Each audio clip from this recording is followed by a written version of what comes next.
लेकिन मेरी गिरफ्तारी की वजह से इसमें थोड़ी सी देरी हुई है। अभी भी कई चरण चुनावों के बाकी हैं। वैसे तो ये गारंटियां केजरीवाल की गारंटी के नाम से जारी की जा रही हैं। मैंने अपने इंडिया गठबंधन के दूसरे साथियों से इसके बारे में अभी चर्चा नहीं की है, लेकिन जिस किस्म की गारंटी है, मेरा विश्वास है कि इंडिया गठबंधन के किसी भी सदस्य को इसके बारे में परेशानी नहीं होगी। लेकिन ये केजरीवाल की गारंटी है, तो मैं इसकी गारंटी लेता हूं कि मैं अब इंडिया गठबंधन की सरकार बनने के बाद इन सब गारंटियों को मैं अपने सभी साथियों से पूरी करवाऊंगा। ये जो गारंटी हैं 10, ये एक तरह से नए भारत का विजन है। इनमें कई ऐसे काम हैं जो पिछले 75 साल में हो जाने चाहिए थे, जो भी कारण रहे नहीं हो पाए। इनमें कई ऐसे काम हैं जिनके बिना कोई भी राष्ट्र शक्तिशाली नहीं बन सकता। मूलभूत काम है, किसी भी राष्ट्र की फाउंडेशन का काम है, नींव रखने का काम है। उसके बिना राष्ट्र आगे नहीं बढ़ सकता।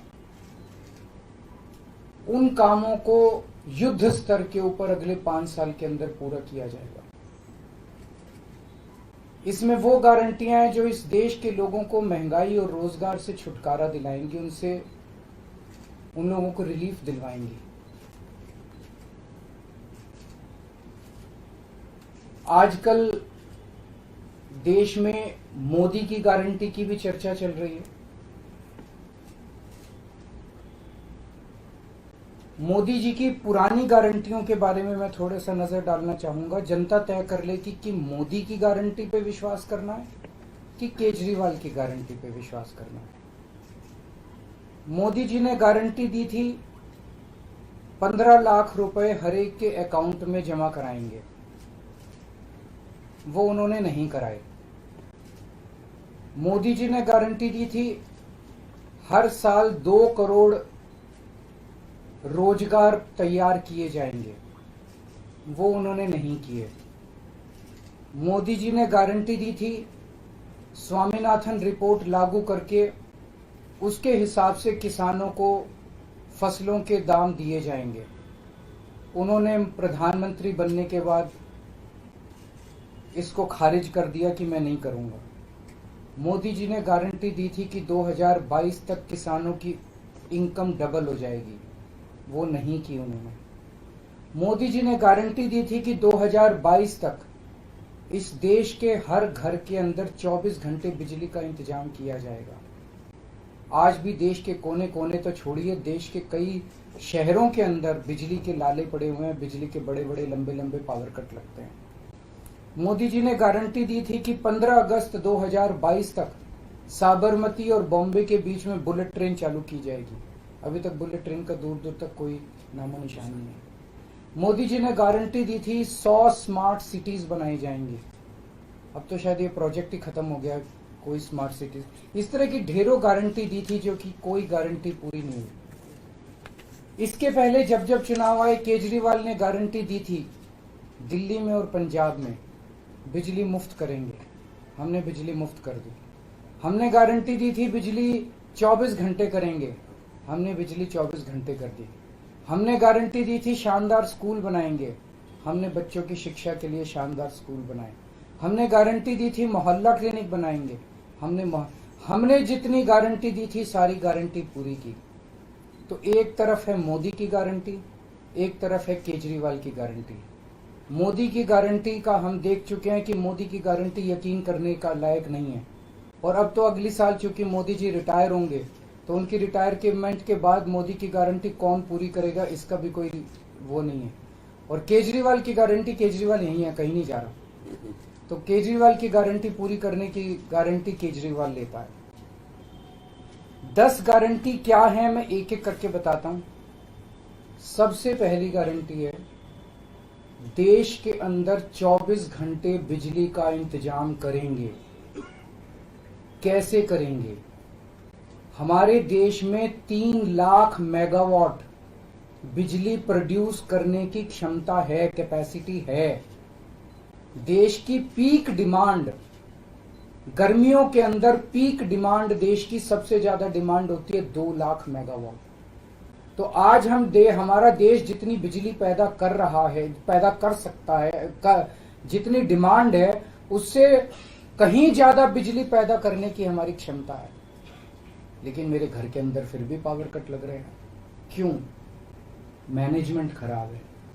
दिल्ली में भी यही हाल था, पंजाब में भी यही हाल था। बिजली तो थी लेकिन मैनेजमेंट खराब था। हमने मैनेजमेंट ठीक करके दिल्ली में भी 24 घंटे बिजली का इंतजाम किया, पंजाब में भी किया, देश में भी करके दिखा सकते हैं क्योंकि हमें एक्सपीरियंस है। देश के गरीब लोगों को बिजली मुफ्त दी जाएगी।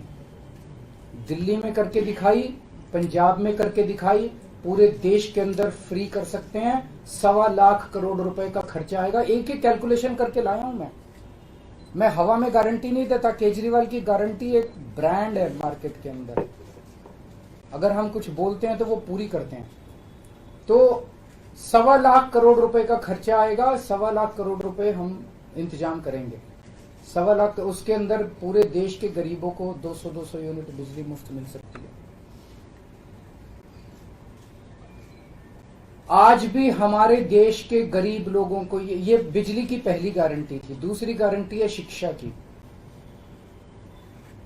कोई भी देश तब तक तरक्की नहीं कर सकता जब तक उसके हर बच्चे को अच्छी शिक्षा का इंतजाम ना कर दिया जाए। अगर किसी देश के अंदर ढेरों लोग अनपढ़ हैं, अगर किसी देश के अंदर ज्यादा बच्चे, कई बच्चों को बिलो स्टैंडर्ड, सब क्वालिटी, गंदी बेकार शिक्षा मिलती है, वो देश कभी आगे नहीं बढ़ सकता। आज हमारे देश के अंदर सरकारी स्कूलों का बुरा हाल है। 10 लाख सरकारी स्कूलों के अंदर 18 करोड़ बच्चे पढ़ते हैं जिनका कोई भविष्य नहीं है। दिल्ली के अंदर हमने करके दिखाया, पंजाब के अंदर करके दिखाया। देश के सारे सरकारी स्कूलों को शानदार बनाएंगे, अच्छे बनाएंगे, प्राइवेट स्कूलों से भी बेहतर बनाएंगे। और इस देश के अंदर पैदा होने वाले हर बच्चे के लिए, चाहे वो अमीर का बच्चा हो चाहे गरीब का बच्चा हो, अच्छी, शानदार और फ्री शिक्षा का इंतजाम किया जाएगा। अगर आप अमीर हैं, अपने बच्चे को प्राइवेट में भेजना चाहते हैं, भेजिए।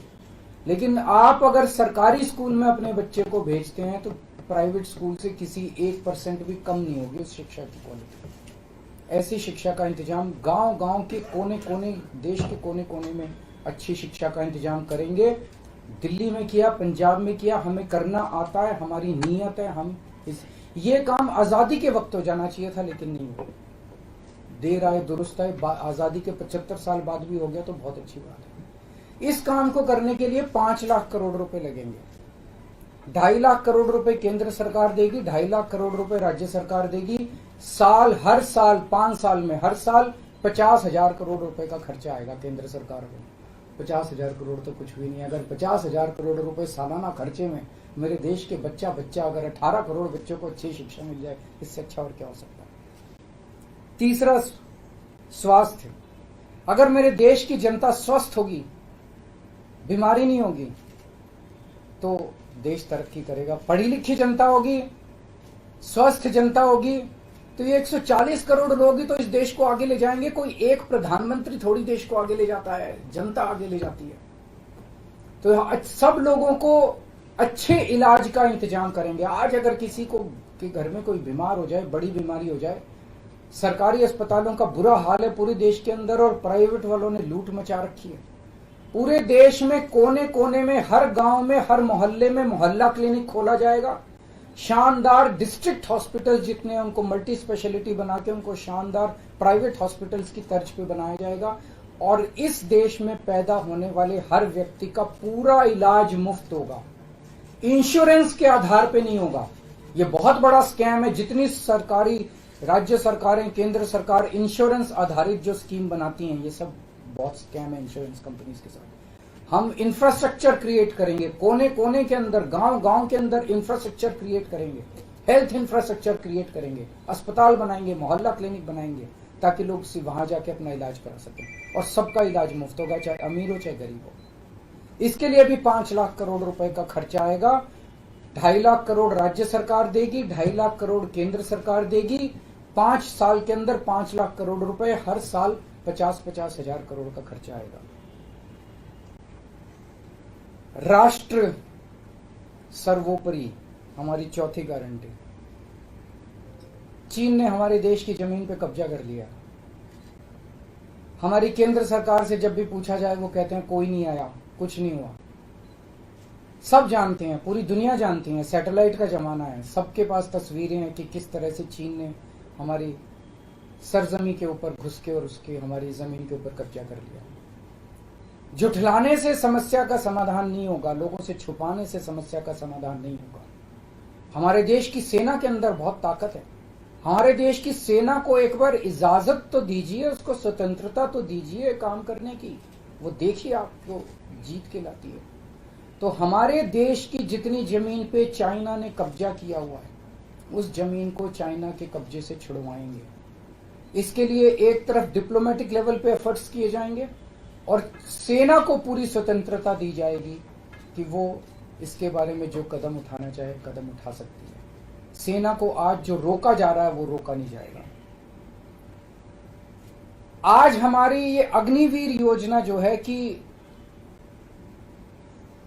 हमारे युवाओं को फौज में भर्ती करके 4 साल के बाद निकाल दिया जाता है। लोगों की एक ओनरशिप नहीं बनती। 4 साल के बाद अगर आप निकाल देंगे तो एक तरह से हम सेना को सबसे कटिंग एज लेवल के ऊपर हम कमजोर कर रहे हैं। ये अग्निवीर योजना सेना के लिए भी बहुत हानिकारक है और जो बच्चे युवा हमारे अग्निवीर बन के जा रहे हैं वो लोग भी बहुत त्रस्त हैं। अग्निवीर योजना को बंद किया जाएगा। जितने बच्चों को अभी तक अग्निवीर में शामिल किया जाए उनको पक्का डिक्लेयर किया जाएगा। उनको पक्का राष्ट्रीय सम्मान भी नहीं मिलता संस्कार के समय, तो उनको पक्का किया जाएगा, उनको पक्का डिक्लेयर किया जाएगा। और सेना के अंदर ये ठेकेदारी के ऊपर एक तरह से कच्चे में अग्निवीर तो कच्ची नौकरी हुई ना, कच्ची नौकरी ये बंद की जाएगी और वापस पक्के के अंदर बच्चों को लिया जाएगा। और सेना को ये अग्निवीर योजना लाए थे क्योंकि केंद्र सरकार का मानना था कि सेना के ऊपर उनकी तनख्वाह और उनकी पेंशन के ऊपर पैसा ज्यादा खर्च हो रहा है। सेना के ऊपर, उस देश की सुरक्षा के ऊपर जितना पैसा खर्च करने की जरूरत है उतना पैसा खर्च किया जाएगा। देश की सुरक्षा के साथ खिलवाड़ नहीं किया जा सकता। छठी गारंटी किसानों के लिए। किसानों को आप इज्जत की जिंदगी दे सकते हैं अगर आप उनको उनकी फसलों के पूरे दाम दे दें। किसान कोई भीख नहीं मांग रहा, किसान अपना हक मांग रहा है। किसान अपनी बारिश में, धूप में मेहनत करके और अपनी फसल उगाता है और उसके बाद जब उसको फसलों के पूरे दाम नहीं मिलते तब वो अपने ऋण नहीं चुका पाता, आत्महत्या करने के लिए मजबूर होता। अगर आप उसकी फसलों के दाम सुनिश्चित कर दें तो किसान को आपसे कोई फेवर नहीं चाहिए। स्वामीनाथन रिपोर्ट के आधार के ऊपर किसानों को उनकी फसलों के पूरे, सभी फसलों के पूरे दाम एमएसपी के आधार पर पूरे दाम दिलवाए जाएंगे। 7वीं गारंटी, दिल्ली को पूर्ण राज्य का दर्जा दिलवाया जाएगा जो दिल्ली वासियों को कई दशकों से दिल्ली के लोगों का हक है। बेरोजगारी, आज पूरे देश का युवा बेरोजगारी से त्रस्त है। इसके लिए हमने बहुत डिटेल्ड प्लानिंग की है। हमारे मंत्रियों ने, हमारी टीम ने बैठ के, सब लोगों ने बैठ के कि 1 साल के अंदर 2 करोड़ रोजगार का इंतजाम किया जाएगा ताकि हमारे युवकों को बेरोजगारी से निकाला जा सके। ये प्रोडक्टिव और इफेक्टिव एम्प्लॉयमेंट होगी। भ्रष्टाचार, बीजेपी की वॉशिंग मशीन को चौराहे के ऊपर खड़ा करके तोड़ा जाएगा। बीजेपी की वॉशिंग मशीन इस देश का भ्रष्टाचार का सबसे बड़ा कारण है। सबसे बड़ा सोर्स जो है वो बीजेपी की वॉशिंग मशीन है। ईमानदार लोगों को जेल भेजने और बेईमानों को संरक्षण देने की आज जो मौजूदा व्यवस्था है, इस व्यवस्था को समाप्त किया जाएगा। दिल्ली और पंजाब में जिस तरह से हमने भ्रष्टाचार पे, दोनों लेवल पे, छोटे लेवल का भ्रष्टाचार और बड़े लेवल का भ्रष्टाचार हमने जो वार किया है, उसी लेवल पे इफेक्टिव तरीके से पूरे देश को भ्रष्टाचार से निजात दिलवाई जाएगी। और 10वीं और आखिरी गारंटी, व्यापारियों के लिए। अगर किसी देश के अंदर व्यापारी और उद्योगपति खुल के व्यापार नहीं कर सकते, अपने व्यापार को नहीं बढ़ा सकते, तो वो देश कभी तरक्की नहीं कर सकता। उस देश के अंदर कभी जॉब्स पैदा नहीं हो सकते। और ये डेटा बताता है कि पिछले 8-10 साल के अंदर इस देश के 12 लाख हाई नेटवर्थ इंडिविजुअल्स, बड़े बड़े अमीर लोग इस देश के अंदर व्यापार और उद्योग बंद करके विदेशों में चले गए हैं, क्योंकि इस देश के अंदर आतंक मचा रखा है सरकार, केंद्र सरकार ने, उन लोगों को डराने का, धमकाने का। जीएसटी को पीएमएलए से बाहर किया जाएगा, जीएसटी का सरलीकरण किया जाएगा, सारी प्रशासनिक और लीगल व्यवस्थाओं को सरलीकरण किया जाएगा और एक ऐसी व्यवस्था की जाएगी कि अगर इस देश के अंदर कोई सही तरीके से व्यापार करना चाहे तो वह व्यापार कर भी सकता है, उद्योग खोल भी सकता है, ज्यादा परमिशंस की जरूरत नहीं होगी और बड़े स्तर के ऊपर हम व्यापार को और उद्योग को, हमारा टारगेट चाइना को पीछे छोड़ना है, जो आज इस दुनिया के अंदर इसमें व्यापार में और उद्योग में और प्रोडक्शन में बहुत आगे है। हमारा कंपटीशन उनके साथ है। तो इसके लिए सभी व्यापारियों को, उद्योगपतियों को आगे बढ़ने का मौका दिया जाएगा। ये हम लोगों की 10 गारंटी है और मजबूत गारंटी है और मैं समझता हूं कि देश को इन सब उससे तरक्की मिलेगी। अगर आपके कोई प्रश्न है तो। वॉशिंग मशीन वाली बात कही, तो क्या इसका मतलब है कि जो कार्रवाई हो रही है वैसी कार्रवाई आप लोग करेंगे? नहीं, हम कह रहे हैं वॉशिंग मशीन तोड़ेंगे। हम ये कह रहे हैं कि आज ईमानदार लोगों को पकड़ पकड़ के जेल भेजा जा रहा है, बेईमानों को वो अपनी पार्टी में शामिल करके संरक्षण देते हैं और उनको ईडी और सीबीआई के केस में, ये व्यवस्था बंद की जाएगी। जो असली बेईमान है, जिन्होंने असली में बेईमानी की है, उन लोगों को पकड़ा जाएगा। इस तरह से पॉलिटिकल तरीके से विक्टिमाइजेशन बंद किया जाएगा। कल आपने प्रधानमंत्री की उम्र को लेकर जो बात की, उसमें गृह मंत्री का बयान है, उन्होंने कहा कि जो भाजपा के कानून में ऐसी बात नहीं लिखी हुई है और देश भर के लोग जानते हैं उत्तर से दक्षिण तक कि नरेंद्र मोदी। देखिए, कल मैंने बोला था कि मैंने क्या बोला था, 2014 में प्रधानमंत्री जी ने खुद ने कानून बनाया था, अपने नियम बनाए थे बीजेपी के लिए कि 75 साल की उम्र होने पे भारतीय जनता पार्टी के अंदर उनको कोई भारतीय जनता पार्टी अपने किसी भी नेता को किसी तरह की कोई जिम्मेदारी नहीं देगी और उनको रिटायर किया जाएगा।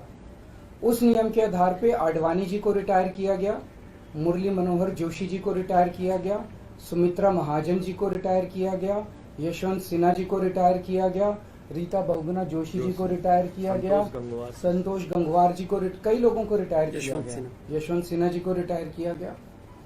तो कल जब मैंने कहा कि उस नियम के हिसाब से 17 सितंबर 2025 यानी कि अगले साल प्रधानमंत्री जी जब 75 साल के हो जाएंगे तो वो भी रिटायर हो जाएंगे। जब मैंने ऐसे कहा तो कल मैंने देखा कि बीजेपी के बहुत सारे नेताओं ने ये कहा कि वो नियम 75 साल वाला मोदी जी के ऊपर लागू नहीं होता।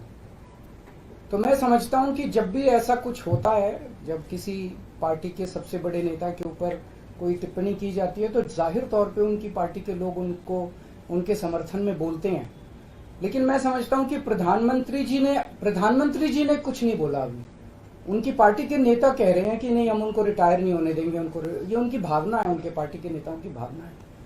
प्रधानमंत्री जी ने जो नियम बनाया जिसके तहत आडवाणी जी को रिटायर किया गया, मैं समझता हूं कि प्रधानमंत्री जी किसी भी हालत में उस नियम को अपने ऊपर लागू होने से नहीं रोकेंगे। वो ऐसा नहीं कहेंगे कि उस जिस नियम में आडवाणी जी रिटायर हुए मैं उस नियम पे अपने ऊपर नहीं, या तो प्रधानमंत्री जी कह दें कि वो नियम अब मेरे ऊपर लागू नहीं होगा, आडवाणी जी के लिए बनाया था वो, या तो वो कह दें। लेकिन मैं नहीं समझता कि प्रधानमंत्री जी ऐसा कहेंगे। तो जाहिर तौर पे बाकी नेता सारे सपोर्ट कर रहे हैं उनको, लेकिन प्रधानमंत्री जी तो रिटायर होंगे। वो ऐसा, मेरी गुजारिश ये है कि प्रधानमंत्री जी ये बता दें कि उनका सक्सेसर कौन होगा, नहीं तो आपस में मारकाट मचेगी उनके अंदर। दूसरी चीज, एक और चीज है, कल मैंने जो कहा कि वन लीडर वन नेशन का जो वन नेशन वन लीडर का जो उनका वो आइडिया चल रहा है, उसके तहत एक तरफ वो विपक्ष के सारे नेताओं को जेल भेज रहे हैं और अपनी सारी पार्टी के सारे नेताओं की राजनीति खत्म कर रहे हैं।